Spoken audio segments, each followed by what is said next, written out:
Bismillahirrahmanirrahim. Assalamualaikum warahmatullahi taala wabarakatuh. Apa khabar Malaysia? Jadi apa khabar anda semua keluarga Malaysia? Saya Nur Salihah Azmi. Hari ini adalah detik-detik yang jarang berlaku ni. Saya bersiaran bersama rakan saya. Silakan. Hai, Assalamualaikum semua. Saya Pasha Rahim. Betul, Salihah. Kita bersiaran pertama kali berdigandingkan bersama-sama. Hari ini dalam edisi 25 Ogos 2022. Seperti biasa, kita akan bersiaran selama 1 jam dan akan berkongsikan pelbagai informasi yang menarik, berita-berita yang terkini daripada portal bernama dan sebagainya. Tapi sebelum tu, Salihah, saya nak kongsikan sedikit fakta menarik lah. Kita kan dalam bulan kebangsaan. Kita lagi berapa hari, kurang seminggu rasanya kita nak sambut Hari Kebangsaan. Jadi, tahukah anda lagu Negaraku itu sebenarnya diciptakan pada tahun 1957 sendiri dan diasaskan dari lagu Negeri Perak iaitu Terang Bulan, dan lagu Negaraku diperdengarkan buat kali pertama selepas detik 12 tengah malam pada tarikh 31 Ogos 1957 dan skor lagu tu diciptakan oleh Alfonso Soliano dan juga lirik oleh Saiful Bahri. Menarik fakta bulan kebangsaan kita untuk hari ini. Betul, saya kira kita masih lagi berada dalam bulan kebangsaan, dan walaupun bukanlah bulan ini sahaja, tetapi kita perlu sentiasa menjaga jati diri kita dan menjaga semangat kebersamaan kita itu mengenai bulan kebangsaan. Dan juga kalau untuk hari ini kita nak berkongsi beberapa topik, yang pastinya topik yang pertama adalah berkenaan tentang Al-Quran, iaitu adakah Al-Quran yang kita gunakan setiap hari ini adalah sama ataupun tidak. Kadang-kadang kita tengok juga kita tengok di laman sosial dan juga di kedai-kedai banyak Al-Quran yang dijual. Adakah ianya Al-Quran yang sama? Dan itulah bakal kita kongsikan salah satu topiknya, Pasha. Okey. Baik, itu antara tajuk yang kita akan bincangkan pada hari ini, dan juga kita ada tetamu-tetamu undangan yang sangat menarik yang kita telah undang ke studio pada hari ini. Tapi sebelum tu kita nak cerita dulu sedikit berita daripada portal mengenai sambutan Hari Kebangsaan oleh Menteri Komunikasi dan Multimedia Tan Sri Ana Musa. Beliau berkata sambutan Hari Kebangsaan dan Bulan Kebangsaan ini perlulah dipertingkatkan lagi, lebih-lebih lagi di peringkat komuniti, di peringkat family dan di peringkat individu, bukan sahaja syarikat-syarikat swasta yang besar dan juga jabatan-jabatan kerajaan. Dan beliau juga lebih mengharapkan lebih ramai orang lagi mengibarkan jalur gemilang di rumah, di sekolah, atas kereta kan. Tampal bendera kecil atas kereta tu. Dekat rumah Pasha ada letak tak jalur gemilang? Ada. Anak-anak saya suka sangat. Dia memang dah tampal bendera merata-rata. Jadi ini antara semangat yang kita perlu pupuk untuk kita lebih menyemarakkan lagi semangat untuk kita menyambut bulan kebangsaan ni. Betul. Dan keduanya kita juga nak berkongsi berkenaan tentang jambatan. Okey, kat sini ini kita nak kongsikan berkenaan tentang jabatan di Sabah Dan berita ini adalah berkenaan tentang Jabatan Baharu Sungai Liau Keningau, dan ini adalah berkenaan tentang jabatan ini yang dah dimulakan pembinaannya secara fizikal dan dijangka siap pada 2024. Saya kira kalau kita ada pembinaan jabatan ini adalah bagus untuk masyarakat setempat, dan juga ianya juga akan memberikan satu sumbangan yang baguslah untuk mereka gunakan setiap hari. Dan ini harus dipuji kepada Kerajaan Persekutuan kerana memberikan jabatan ini, kerana ia akan memberikan ketersambungan darat untuk masyarakat di sana. Betul. Jadi kita ada lebih kemudahan untuk rakyat di sana. Baiklah, seperti biasa kita nak tinjau keadaan cuaca kita pada hari ini. Salihah, kita akan lihat dulu ramalan cuaca dan juga kita akan bersama rakan kami dari Bilik Berita. Silakan.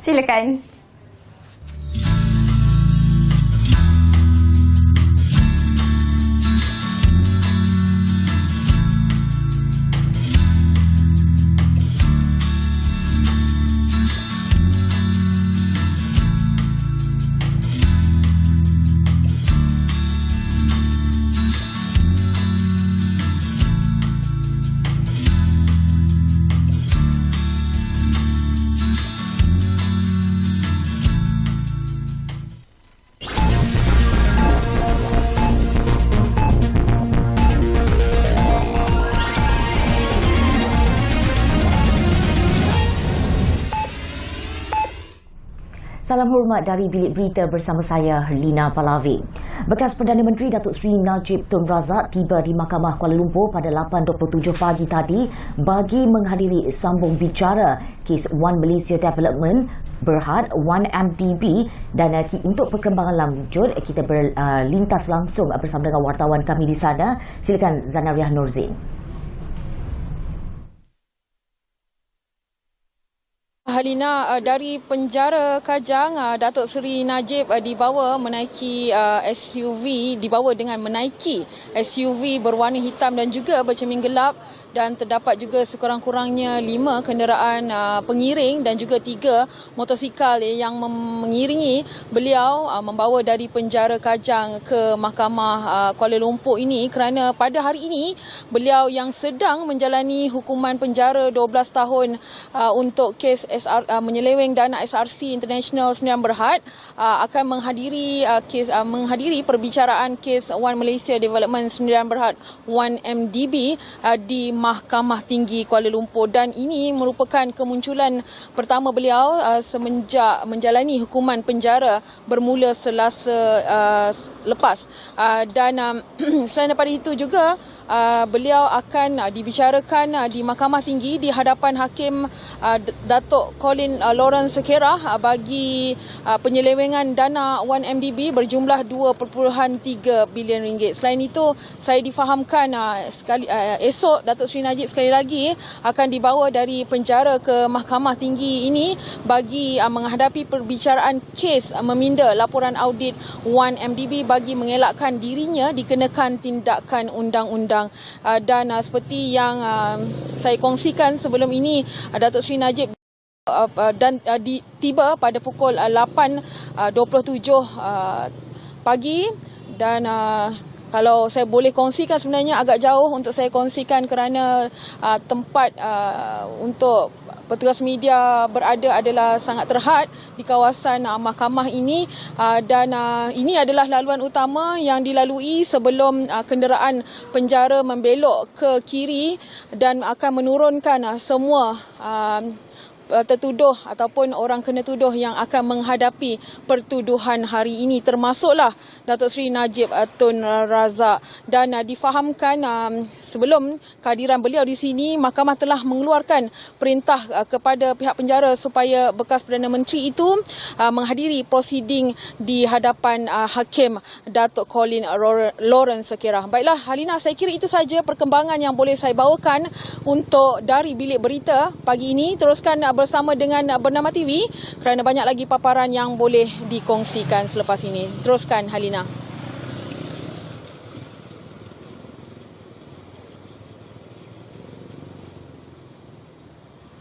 Timbalan Ketua UMNO bahagian Pekan Datuk Seri Zamri Ramli akan menjadi caretaker jawatan Ketua UMNO Pekan selepas Mahkamah Persekutuan mengekalkan hukuman penjara dan denda terhadap penyandangnya Datuk Seri Najib Tun Razak. Menteri Besar Datuk Seri Wan Rosdi Wan Ismail yang juga pengerusi Badan Perhubungan UMNO Pahang mengesahkan demikian menerusi aplikasi WhatsApp kepada Bernama semalam. Terdahulu, Wan Rosdi menerusi kenyataan di media sosialnya berkata Parlimen Pekan akan dijaga, diurus takbir dan diberikan perhatian sewajarnya demi manfaat rakyat. Selain bekas Perdana Menteri itu disifatkan amat berjasa kepada Pahang dan negara. Bagi kami amat besar jasa dan sumbangan yang telah dicurahkan oleh Najib dalam membangun dan memajukan Pahang serta negara ini sepanjang perkhidmatan beliau sebagai Perdana Menteri dan Menteri Besar Pahang satu ketika dahulu. Mahkamah Persekutuan mengekalkan sabitan dan hukuman penjara 12 tahun serta denda RM210 juta ke atas Najib kerana menyeleweng dana SRC International Sdn Bhd berjumlah RM42 juta. Biro Politik UMNO malam tadi mengadakan mesyuarat yang diadakan di Ibu Pejabat Parti itu di Ibu Negara, dan mesyuarat itu dipengerusikan oleh pengerusi UMNO Datuk Seri Dr. Ahmad Zahid Hamidi yang turut dihadiri pemimpin tertinggi parti itu. Perdana Menteri Datuk Seri Ismail Sabri Yaakob yang juga Naib Presiden UMNO tiba pada 8 malam. Antara yang dilihat tiba di lobi Menara Dato' On itu ialah Naib Presiden UMNO Datuk Seri Mahzir Khalid dan Ahli Majlis Tertinggi UMNO Tan Sri Noh Omar. Difahamkan mesyuarat itu bagi membincangkan perkembangan semasa termasuk keputusan Mahkamah Persekutuan mengekalkan hukuman ke atas bekas Perdana Menteri Datuk Seri Najib Tun Razak. Semalam, Ahmad Zahid dalam hantaran di Facebook rasminya menegaskan UMNO akan bertindak rasional dan terus akur dengan kehendak keputusan parti. Ahmad Zahid turut dijangka mengadakan satu taklimat khas Presiden bersama ahli jawatan kuasa bahagian dan pimpinan UMNO di Pusat Dagangan Putra Sabtu ini. Sekian dari Bilik Berita, salam hormat dan salam keluarga Malaysia.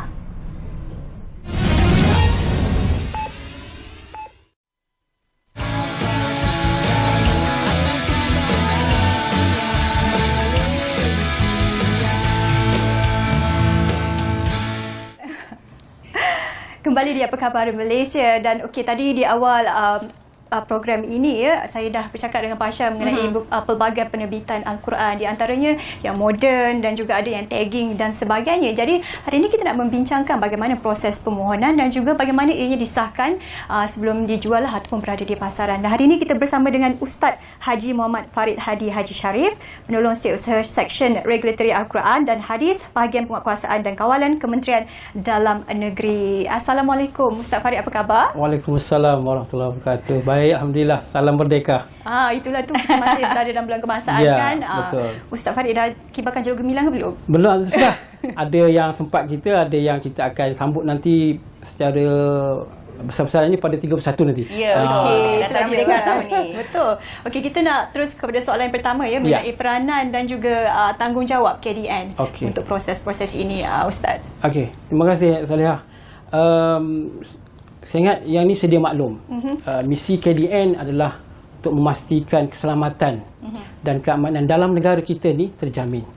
So sudah terpada tentu dari sudut penerbitan Al-Quran, dia juga merupakan tanggungjawab KDN dalam mengawal selia penerbitan Al-Quran dari sudut penerbitan pencetakan.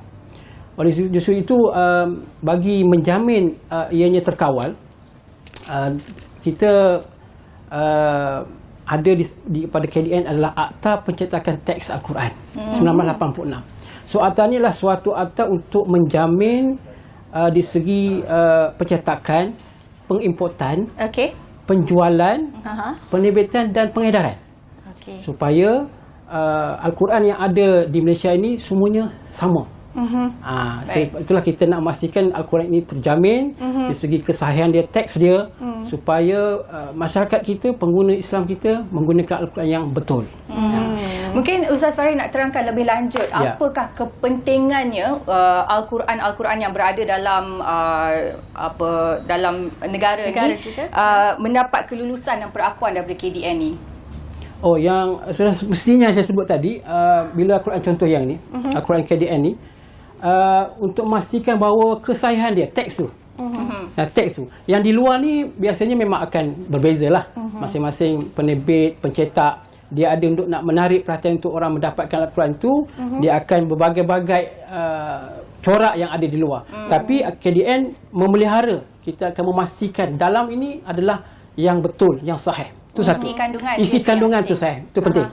Yang kedua, kita nak mengelak dari segi kekeliruan. Kadang orang tu nak belajar Al-Quran, tiba-tiba berbeza. Quran yang dibelajar dengan cikgu dia, dengan guru dia berbeza. Jadi akan jadi confused. So iaitu kita nak pastikan tidak berlaku kekeliruan di kalangan masyarakat kita. Dan seterusnya, bila begitu kita nak membantu pengguna belajar Al-Quran dengan baik. Dan sudah semestinya kita nak menyelaras dari segi teks Al-Quran ini, di segi penulisan dia. Sama. Penulisan dia sama. Standard yang kita sebut Resam Osmani tu. Mengikut garis panduan, dan kita merujuk kepada pencetakan Masah Madinah. Madinah. Itu tujuan kita, kenapa kepentingan perlunya ada perakuan ataupun sahihan daripada KDN. Baik Ustaz, dari segi bagaimana bila kita nak melakukan penjelasan dalam permohonan ini, mungkin dan pastinya ia adalah proses-proses yang terlibat. Mungkin boleh kongsikan dengan kita apakah proses yang terlibat? Boleh. Ini, Ustaz. Bagi mana-mana pihak, sama ada penerbit, pencetak ataupun pengedar yang nak bawa masuk Quran, import, mereka ni perlu memohon dengan KDN melalui sistem dia panggil UPQ. So dalam sistem tu dia akan memastikan Dia sebagai penerbit ke atau pencetak ke atau pengedar. Jadi permohonan itu secara sistem online. Bila dia dah mohon tu, kita akan pastikan bahan apa dia punya maklumat. Yang semua butiran dia itu kita semak. Bila dah memenuhi, kita akan minta dia untuk mengantar proof teks yang nak disemak itu. Dan dia kenakan bayaran permohonan sebanyak RM1,500. Dan proses seterusnya ialah setelah dia disemak, memenuhi standard kita, dia akan masuk ke proses penyemakan oleh lajnah kita seramai 35 orang di kalangan pakar yang mahir dalam Al-Quran ni. Semuanya hafiz-hafiz. Begitu teliti dia akan semak Al-Quran itu. Jadi semuanya pakai dalam Ya, 35. Satu juzuk tu disemak oleh 2 orang. Dia ada cross checknya, titiknya, kalau titik hilang, baris hilang, dia akan pastikan. So yang itu dia akan semak. Ada jawatan kuasa khas ke macam mana, ataupun siapa antara orang-orang ataupun ahli-ahli, ada mungkin wakil daripada JAKIM ke macam mana? Yang kita sebut tadi semak tu dia panggil Lajnah Tasihih Al-Quran. Mereka ni seramai 35 orang. Diwakili setiap negeri ada 2 orang. 2 orang setiap negeri termasuk wilayah, dan 5 orang dilantik oleh KDN. Semuanya 35 orang. 35 orang hufaz, semua hafiz-hafiz. Pakar, mahir dari penulisan, khat dan sebagainya. Mereka ni lah akan semak teliti teks Al-Quran tu. Ya. Sama ada Quran tu kecil dan besar, kita akan pastikan mereka ni akan teliti dari segi baris dan sebagainya. Nak pula sekarang ni adalah dari segi Quran atas permintaan masyarakat. Ada Quran berwarna pula. Ya kan, tajuk berwarna. Ya, ada tajuk berwarna. Itu pun KDN telah meletakkan garis panduan. Garis panduan. Sebab itulah kita keluarkan Quran KDN ini sebagai standard. Sebagai garis panduan untuk semua penerbit melihat yang ini sebagai suatu standard kita, supaya masing-masing tidak mengeluarkan inovasi masing-masing. Jadi sama selaras. Jadi setelah disemak oleh lajnah, semakan itu, penilaian itu akan dibawa ke lembaga. Lembaga yang akan memastikan okey, Quran yang ini boleh diberi perakuan oleh KDN. Jadi Ustaz, dalam banyak-banyak permohonan ni kan dah berapa banyak penerbitan yang dah diluluskan ini? Setakat ini sebanyak 893 perakuan telah diberi kepada syarikat. Perakuan ni memang selama-lamanya, ataupun dia kena tiap-tiap tahun, ataupun setiap pencetakan tu kena ada perakuan yang baru?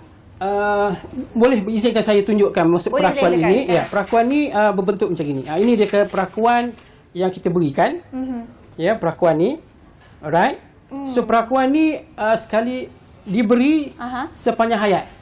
Kalau sebut hatta yaumul qiyamah. Sekiranya tidak ada berlaku banyak kesalahan, kalau kata mungkin dia cetak salah dan sebagainya, mungkin kita akan pertimbangkan dari segi kita tarik balik, ada sebagainya, banyak kesalahan. Dan yang paling penting perakuan ini, kita sekarang ni kita meletakkan adalah mesti ada hologram. Kalau Salihah dan Fasha boleh scan ini, dia akan keluar Quran ni. Jadi memudahkan pembeli bila scan ni memastikan Al-Quran itu ada perakuan. Baik. Itu selari dengan digitalisasi yang kita ada sekarang, Ustaz. Sebab kalau Al-Quran dijual kan dibalut. Jadi kayak ni kan dah ada hologramnya. Jadi sekadar scan saja dia akan keluar Quran ni ada perakuan. Betul. Yalah, kadang kita tak boleh nak buka Al-Quran tu nak tengok stamp perakuan dekat belakang buku tu kan. Yes. Dan tertarik juga bila nak tanya kepada Ustaz kan, mungkin ada tak cabaran bila ada permohonan yang baru? Sekarang kan kita ada banyak terbitan, macam ada tagging yang berbeza dan sebagainya. Mungkin ada cabaran-cabarannya Ustaz nak kongsikan dengan kita? Ya, cabaran yang kita hadapi sedikit sebanyaknya ialah dari segi inovasi. Penerbit ni dan juga pencetak dia mengeluarkan inovasi-inovasi untuk menarik perhatian pada pembeli untuk membeli Al-Quran, untuk menggunakan Al-Quran dia. So cabaran kita ialah kita nak memastikan supaya inovasi itu tidak menyebabkan teks Al-Quran itu terganggu. Kita kena pastikan. Sebab tu kita buat standard tajwidnya, berwarna tu warna apa yang sahaja boleh. Kita ada 6 warna. Coklat, jingga, merah. Dia tak boleh guna warna lain. Baik. ya. Kemudian kita pastikan bahawa inovasi itu langsung tidak mengganggu teks Al-Quran. Kadang-kadang yang disebutkan tagging tadi saya sebutkan. Kita kena pastikan tagging itu kalau melibatkan tafsir, kita kena rujuk, mereka kena rujuk kepada JAKIM. Dari segi tafsir itu betul ke tidak. Last sekali baru dia masuk pada lajnah, kita pastikan tidak mengganggu. Nak buat tagging jangan sampai mengganggu teks Al-Quran. Itu dia. Baik, bagaimana pula ini Al-Quran yang dibawa masuk dari luar negara? Contohnya lah kan ada ramai jemaah-jemaah yang ke umrah dan ke haji, beli Al-Quran di sana dan bawa pulang. Adakah itu juga mesti ada perakuan ataupun bagaimana? Bagi Al-Quran yang dari luar negara, kita panggil Quran import lah. Bagi tujuan untuk masuk ke Malaysia untuk tujuan pengedaran, untuk tujuan jualan, yang itu kita kawal. Baik. Yang itu mana-mana pihak yang nak masuk Quran import, dia mesti serah dulu kepada KDN untuk semak Quran yang dibawa tu menepati atau tidak. Kalau dah menepati, kita bagi perakuan dan mereka kena dapatkan hologram, baru kita benarkan masuk. Adapun pihak individu yang pergi umrah, balik haji, diberi hadiah Quran kan, untuk kegunaan sendiri, yang itu adalah terserah kepada individu lah. Itu kita tak sekat. Dan di segi Quran Arab Saudi pun merupakan Quran yang menjadi rujukan kita. Menjadi rujukan kita, ya. Jadi yang individu tak ada masalah. Untuk kita kawal ni lah Quran yang untuk tujuan edaran, untuk tujuan jualan, supaya mereka ni tidak sewenang-wenangnya nak jual, nak edar kepada masyarakat. Baiklah dia. Mungkin ada jugalah Al-Quran yang kita beli di luar negara dan juga di Malaysia. Tapi kalau di Malaysia ini sendiri, mungkin Ustaz boleh kongsikan nasihat ataupun kepada seluruh rakyat Malaysia ni lah, bagaimana kita sebelum beli ni, apa yang perlu kita teliti betul. Kita nak kenal pasti kan Al-Quran tu. Yang pertama yang saya sebut tadi lah, mesti ada perakuan tadi tu. Yang mudahnya hologram ni, dia scan. Ya. Kalau dia dah tengok dalam tu, kedudukan dia Al-Quran dia mesti standard sama. Fatihah hanya duduk sebelah sini, sebelah kanan, kan? Kemudian dengan ada tulisan dia, ada chop yang tadi saya sebut chop kan?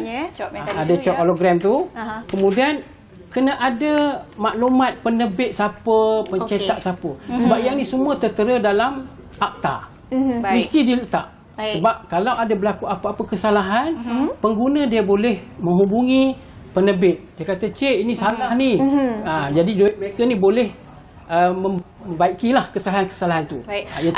Ada apa-apa peruntukan dari segi perundangan ke kalau ada penjual-penjual ataupun penerbit yang menjual Al-Quran tanpa ada perakuan KDN? Adakah dikenakan denda ataupun ada sebarang jenis hukuman ke, macam mana Ustaz? Ada, okey. Kalau menurut kita punya akta, bagi tujuan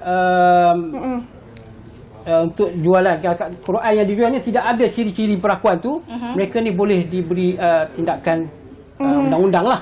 Dalam seksyen 8 akta percetakan ni, kalau mengikut kesalahan akan didenda dan boleh dipenjarakan. Sampai tahap itu. Sampai tahap itu, kerajaan menjaga. Kita bukan menjaga keselamatan, kita nak jaga Al-Quran ni supaya lebih sahih, orang tidak mudah melanggar lah. Betul. Jadi pentinglah kita menjaga bukan saja kesahihan Al-Quran ni, tapi juga demi menjaga agama kita. Baiklah, terima kasih Ustaz kerana sudi meluangkan masa untuk menjelaskan dengan lebih terperinci berkenaan Al-Quran ini. Sebab saya pastilah dalam setiap rumah orang Islam mesti ada sekurang-kurangnya satu naskah Al-Quran. Jadi anda di luar sana pastikan Al-Quran yang ada di rumah tu ada perakuan daripada KDN. Dan seperti yang Ustaz katakan, kalau nak beli terbitan yang baru tu, silalah semak ada logo hologram dan juga cetakan chop tu, itu pasti untuk sebelum anda membeli kan. Sekali ini telah pun dipermudahkan. Baiklah. Terima kasih sekali lagi. Kita akan berehat untuk seketika dan kita akan kembali dengan tetamu undangan kita yang sangat istimewa selepas ini, Salihah. Kembali selepas ini.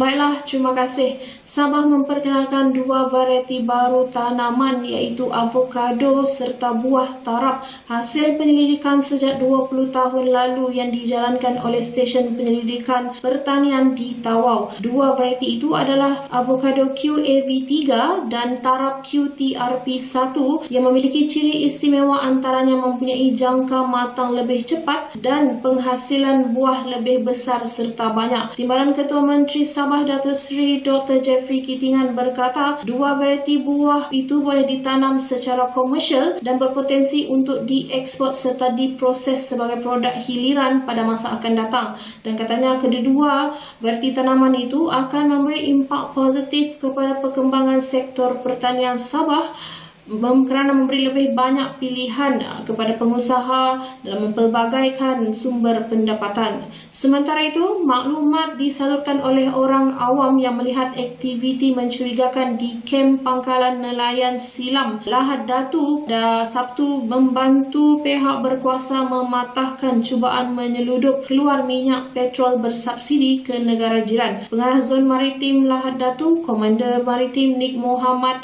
Rizam Nik Muhammad Fauzi berkata sejurus mendapat maklumat berkenaan, sepasukan anggotanya dikerahkan ke lokasi dan berjaya menahan 4 lelaki. Kesemua suspek berumur antara 20 tahun hingga 70 tahun, terdiri 3 lelaki tempatan serta seorang lelaki warga Filipina diberkas ketika cuba menyeludup sebanyak 8,000 liter minyak petrol kira-kira 3.30 pagi. Jelasnya semasa serbuan, kesemua suspek didapati sedang memindahkan minyak dari lori ke sebuah bot kargo yang dipercayai untuk diseludup ke negara jiran, dan pemeriksaan dokumentasi bot kargo berkenaan mendapati ianya tidak mempunyai sebarang dokumen kebenaran untuk membawa minyak petrol tersebut. Sebuah bot kargo, sebuah lori bersama 40 tong drum berisi minyak petrol dirampas dalam kejadian itu dan nilai keseluruhan rampasan mencecah hampir RM300,000.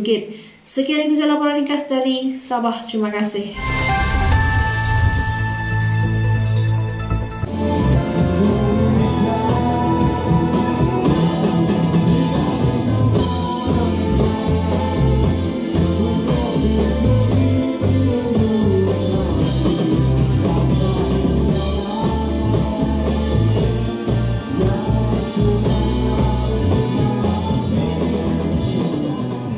Baiklah, anda semua masih lagi bersama kami dalam Apa Khabar Malaysia. Saleha, saya sebenarnya sekarang ni tengah berasa sangat teruja. Kenapa ni Tasha ni? Kenapa? Sebab awal tadi kan saya dah sebut-sebut tadi kita ada tetamu undangan yang sangat istimewa. Kerana Saleha, hujung minggu ni saya nak ke konsert. Okey, saya dengar Pasha sejak kebelakangan ini selalu pergi konsert je. Ya, Saleha. Kita balas dendam sebab 2 tahun dah tak ke konsert. Jadi hujung minggu ni, hujung minggu lepas pun saya ke konsert. Tapi untuk hari ni kita ada Hanif Hamzah yang merupakan penerbit eksekutif YOLO Malaysia dan juga Abang Zuam, gitaris basis Ekspedisi. Dan sebenarnya yang menariknya, konsert yang saya nak pergi lah Sabtu ini adalah konsert 3 generasi. Selamat datang Abang Zuar dan juga Hanif. Terima kasih. Sama. Meluangkan masa bersama kami di studio. Jadi kita teruskanlah bercerita tentang konsert 3 generasi ni.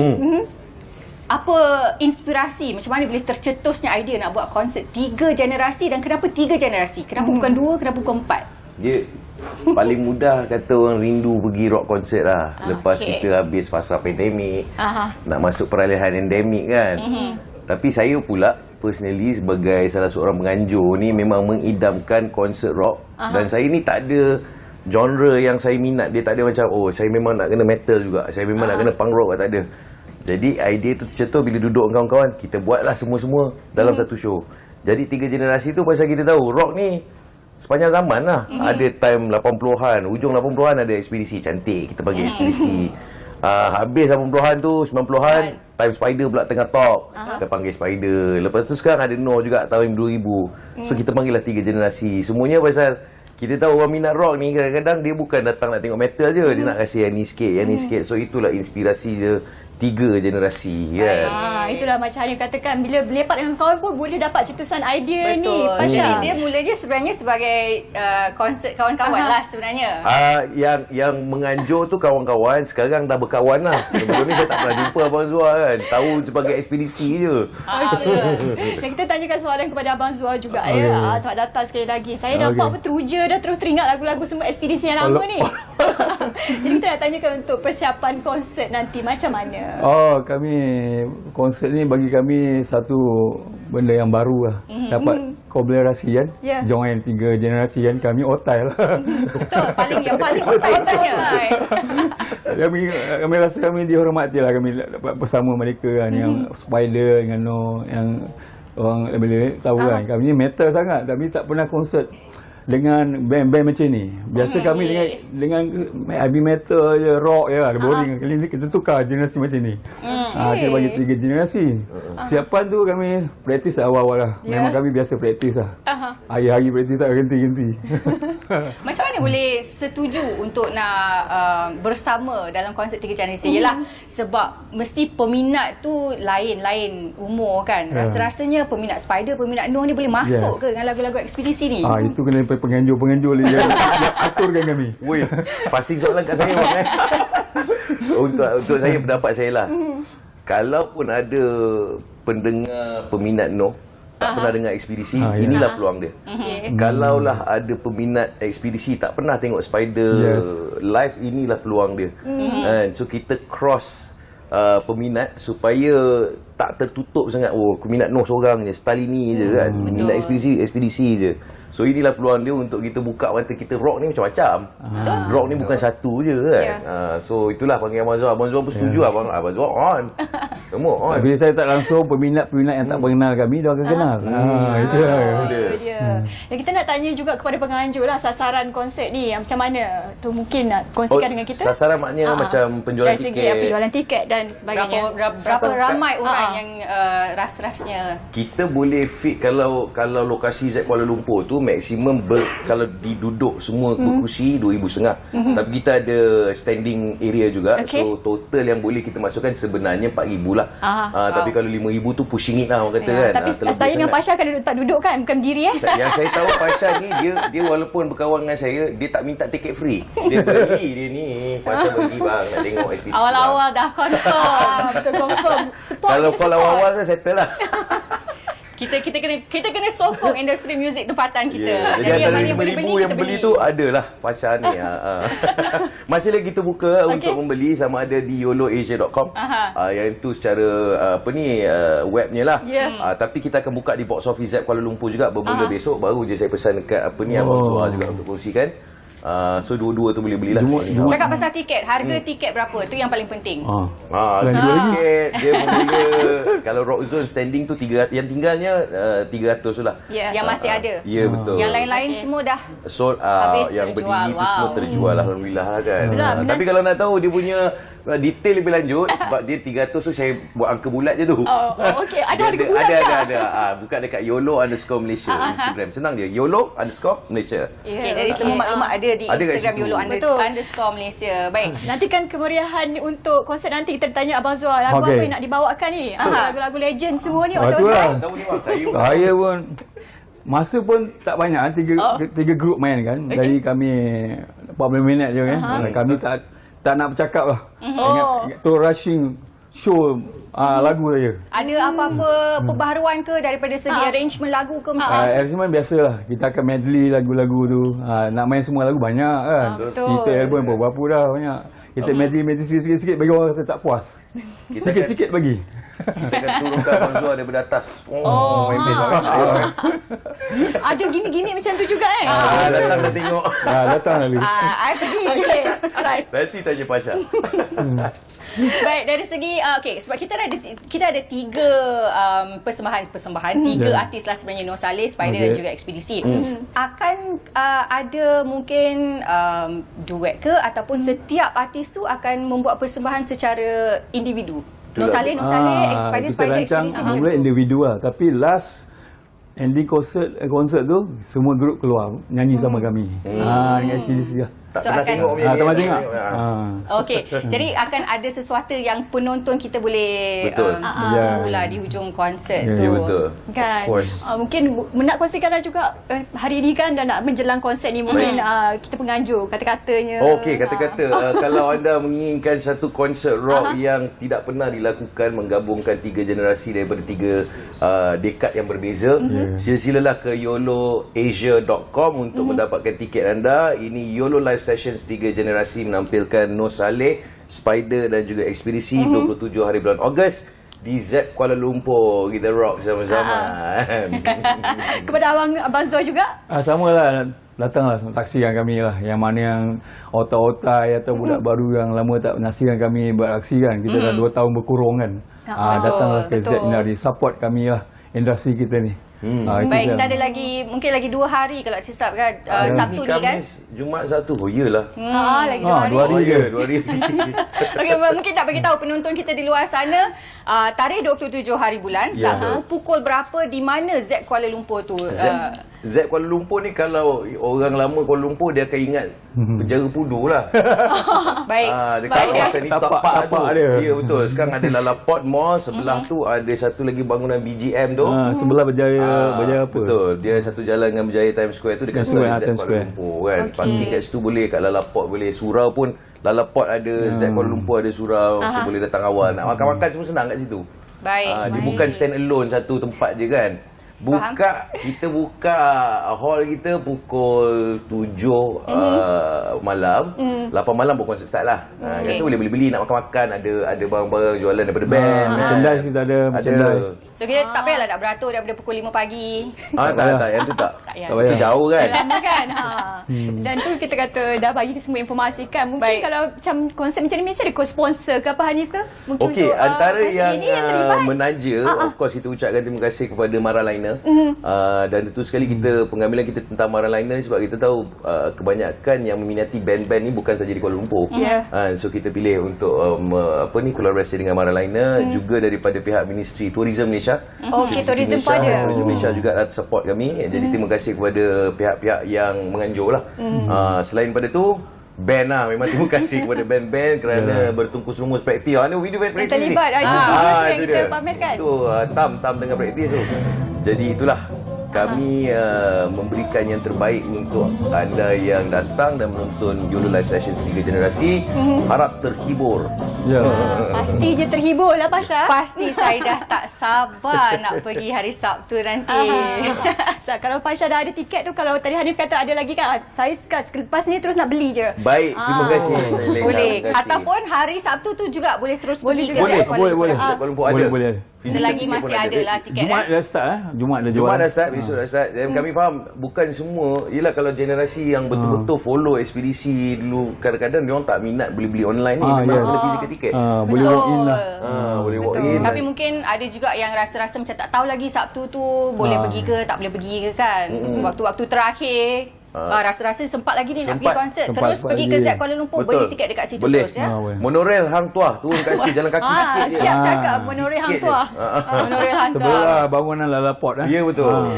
Okey, kita nak ucapkan terima kasih kepada kedua-duanya dan semoga meriahlah konsert 3 generasi nanti. Saya dengan Pasha confirm akan pergi. Kita akan jumpa Hanif dan juga Abang Zua di itu sana dia. nanti. Baiklah, kita akan berhenti berehat seketika. Salihari akan kembali dengan dua orang sebenarnya tetamu Betul, undangan tetamu. selepas ini. Kembali selepas ini.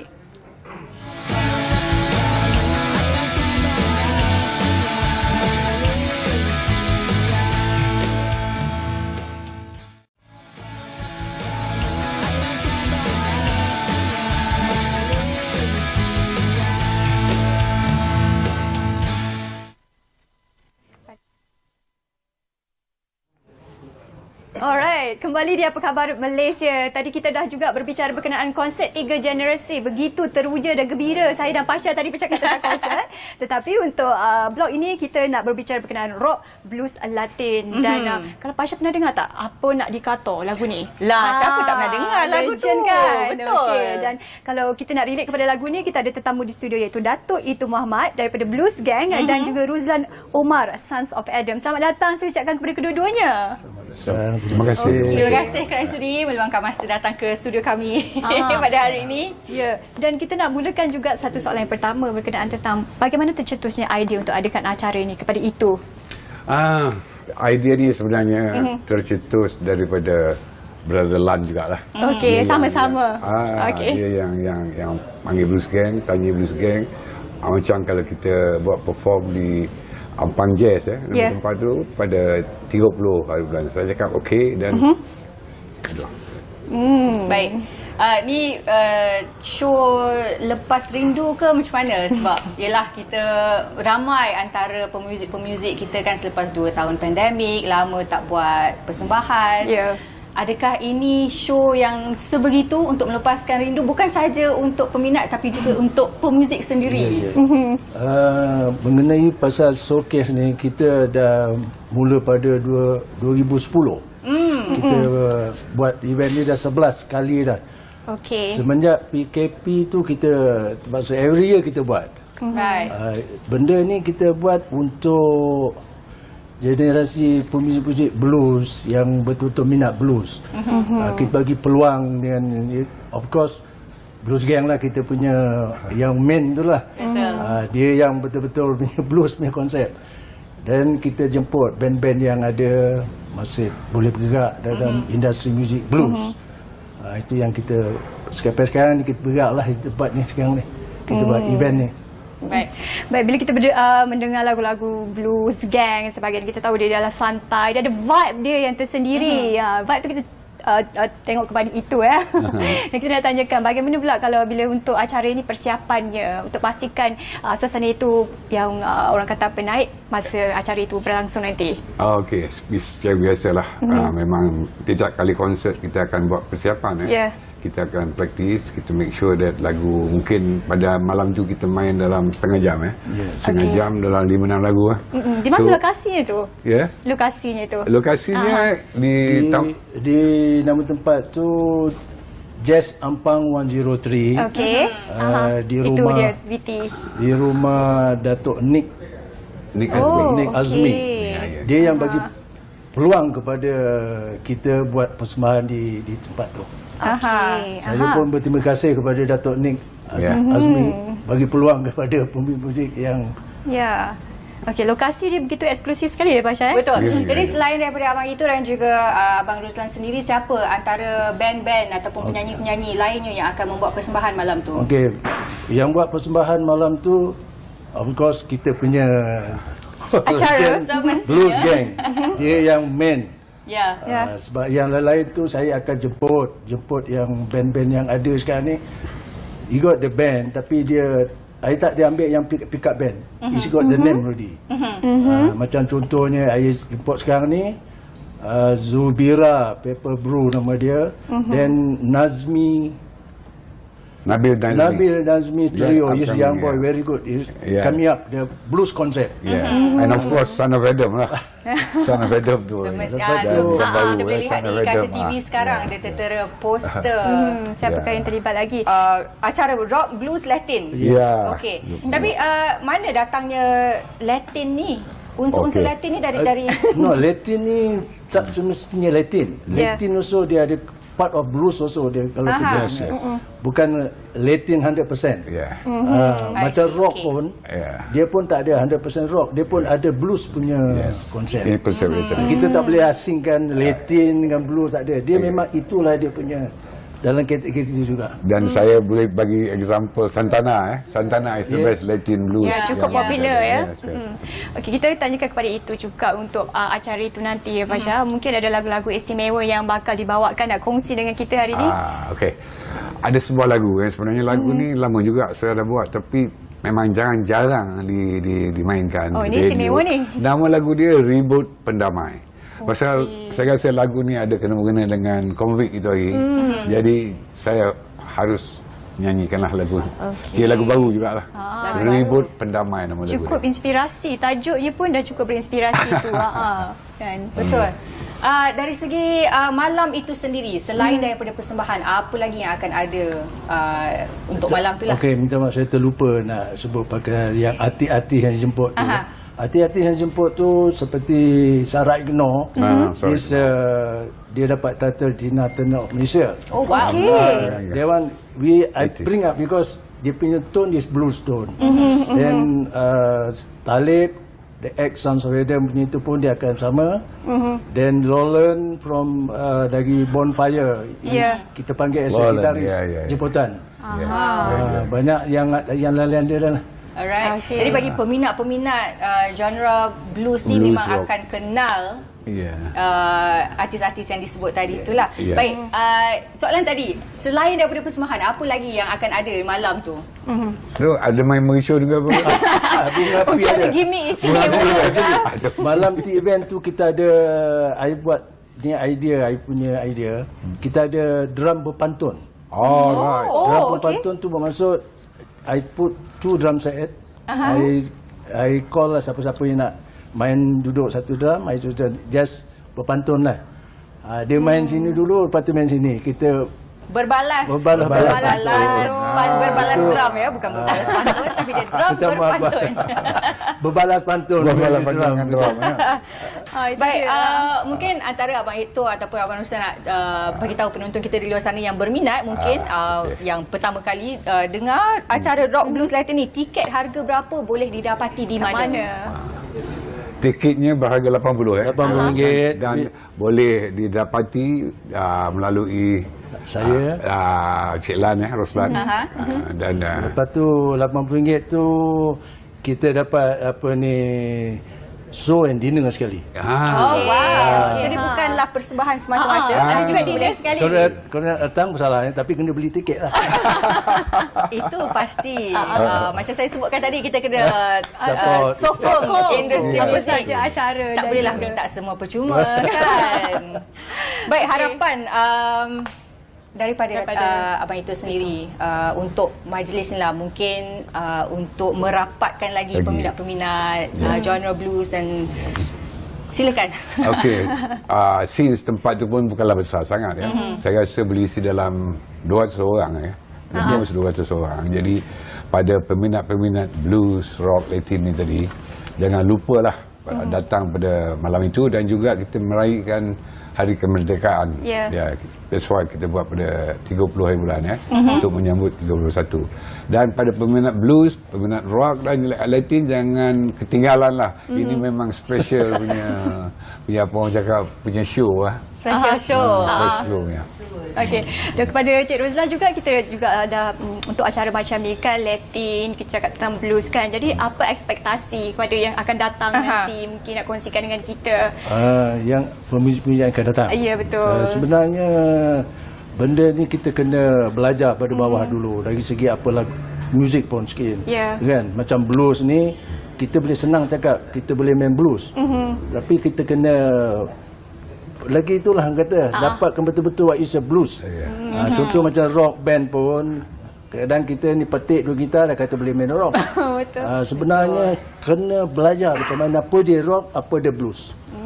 Kita tak boleh simply just play 12 bar, hero dia become the blues guitarist, no. Kita kena belajar pada otai-otai yang ada. Belajar daripada otai-otai tu. Itu dia. Jangan orang kata kita minta belajar tu kita jual mahal, tak ada. Kita kena low profile. Benar. Itu yang terbaik. Itu saya nasihatkan kepada pemuzik-pemuzik, tak kisah blues ke, apa ke, Latin ke, rock ke. Itu yang penting. Yelah, sekarang ni generasi social media sekarang ni kan, mereka rasa boleh nyanyi sikit, post dekat social media terus dah, saya penyanyi nombor 1 negara. Macam kita nak pergi ke highlight ni tau, ni ada highlight ni, kita nak minta itu nyanyi sikit untuk KM kita. Lagu apa nak nyanyi ni? Ikut pada mereka lah yang mana. Okey, saya nyanyi lagu yang baru tu. Inspirasi boleh tadi? Lebih kongsi. Ribut yang melanda kini mula reda, sang surya terbit lagi, banyak yang binasa, projek tergendala akibat ribut yang melanda. Itu dia. Itu baru sikit je. Jadi kepada anda di luar sana yang ingin melihat, menyaksikan persembahan Abang Ito yang lebih panjang lagi, jangan lupa dapatkan tiket ke acara Rock Blues Latin yang akan berlangsung di Jazz Ampang 30 hari bulan ya. Yes. Okey, kita nak tanya juga ni, bila dah kata bercakap tentang rock blues Latin ni kan, mesti kita nak bagi pesanan kepada generasi sekarang dan generasi masa depan. Mungkin Cik Rozlan? Generasi muda tadi saya sebut tadi. Okey. Tapi ini kira macam pesanan untuk untuk membina masa depan yang lebih baik orang kata dalam industri ini. Okey, dari segi blues ni, blues ni sebenarnya peluang diorang tak ada. Betul. Peluang diorang tak ada. Tak tahu apa sebabnya blues ni diketepikan. Contohnya tadi rock ni kapak semua kan, itu kita tak boleh nak bertikaikan. Kan? Tapi blues ni kalau dapat yang di luar sana corporate kata buatlah something for the blues musician, biar kita bersama-sama berkarya yang terbaik. Betul. Itu je saya pesan. Yang pemuzik-pemuzik yang ada ni main blues, betul-betul belajar blues. Jangan angan-angan ti ayam. Angan-angan ti ayam ni saya kata main solo 12 bar, saya dah jadi blues gitaris, tak boleh. Kena belajar pada orang yang dah melalui bertahun 50 tahun ni tu. Datuk, tahun depan 50 tahun. Baik, maknanya kita nak main muzik ni pun kenalah dengan ilmu yang baru dan kena belajar daripada yang lebih tua, yang lebih berpengalaman. Tua tu saya sebut. Muda di hati. Baiklah, kita nak ucapkan terima kasih banyak-banyak kepada Datuk Ito dan juga Abang Rozlan sudi datang untuk kita bercakap tentang acara Rock Blues Latin. Jadi sekali lagi kepada anda di luar sana yang ingin menyaksikan semua persembahan-persembahan ini, jangan lupa dapatkan tiket yang ada nombor tertera tadi itu. Dan untuk konsert untuk acara ini juga kita harapkan dapat kerjasama dan juga sokongan. Macam tadi kita dah bagi sokongan untuk konsert 3 generasi, sekarang kita kena bagi sokongan untuk acara Rock Blues Latin ini. Tak bolehlah pilih-pilih je kan. Kita kena sokonglah secara keseluruhannya industri muzik negara. Baik Saleha? Dan sebenarnya kita dah juga nak ucapkan terima kasih kan kepada tetamu kita, kepada kedua-duanya juga, dan berkongsi dengan kita tentang acara ini kan. Banyak kita dapat hari ini. Yang penting tadi dengar eksklusif lagu. Okey. Alright, kita dah sampai di hujung rancangan. Baik, itu saja masa yang kita ada untuk hari ini. Sampai kita berjumpa lagi. Saya Fasha Rahim. Saya Nur Sana Azmi. Sehingga berjumpa lagi. Bye. Assalamualaikum. Bye. Kalau boleh nak jadi cikgu sudah ke kolam bila sawah lebar kau bau banyak air pergi saja sekali sunyi sepi tak ada orang. Orang dikata kalau boleh nak bising macam pokan camping tanah nasi boleh